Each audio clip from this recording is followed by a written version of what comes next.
kitoblarni o'qi degani. Bu sizni avlod ajdodingizdan qolgan ruhlardan eho. San u biliming borku, o'sha bilimingni uyg'ot degan ma'noni bildiradi xolos. Yana nima deyish mumkin?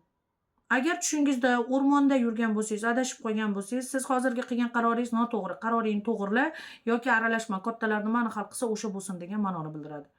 Agar tushingizda siz baland tog'da bo'lsangiz, demak siz o'zingizga o'zingiz xo'jayinsiz, qaroringiz nima bo'lsa ham siz o'zingiz javob berasiz. Ya'ni o'zing javobgarsan degan ma'noni bildiradi. Va shu bilan to'xtatamiz shu joyda, chunki bu cheksizda. Tushlar haqida hozir gapirsam, oy haqida, quyosh haqida, bu cheksiz. Qachondir yana davom ettiramiz. Marhamat, eshitib olinglar. Bu tush ta'biri haqida qisqacha va lo'nda va tezlikda gapirishga harakat qildik. Tezlashtirib eshitarsizlar. Barchamizdan Yaratgan egam rozi bo'lsin. Va yana mana kelyapti уже tushlar haqida informatsiya. Informatsion potokka juda katta va keng ochilganmiz Yaratganning qudrati bilan.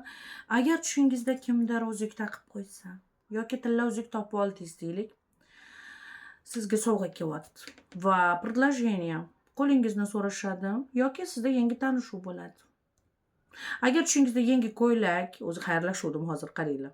Voy, sizlarni yaxshi ko'ramanmi yo sizlar meni yaxshi ko'rib tortib olasizlarmi hozir? Menimcha meni tortib olasizlar. Men bilan gaplashib o'tirginglar kelyapti. Agar tushingizda yangi ko'ylak sotib olsangiz, ajoyib uchrashuvlar bo'ladi sizda. Необычный. Hatto sayohatlar ham bo'ladi. Shunaqa. Agar sizni tushingizga marjon taqib qo'ysa, kimdir, o'sha odam sizni kontrol qilmoqchi. Ya'ni marjon taqib bo'yningga taqib qo'yay go'zalim deyaptimi? Tushingizda sovg'a qilganmi? U sizni kontrol qilmoqchi. Ko'p gapiradi, lekin hayotda hech narsa qilmaydi. Agar tushingizda turli xil ko'zlar ko'rayotgan bo'lsangiz, sizga qanaqadir sehrli bilim kelyapti. Juda ham ko'p gapirsak tushlar haqida, shu joyda xayrlashaylik. Sizlarni yaxshi ko'raman. Barchamizda Yaratgan egam rozi bo'lsin. Paka-paka. I love you.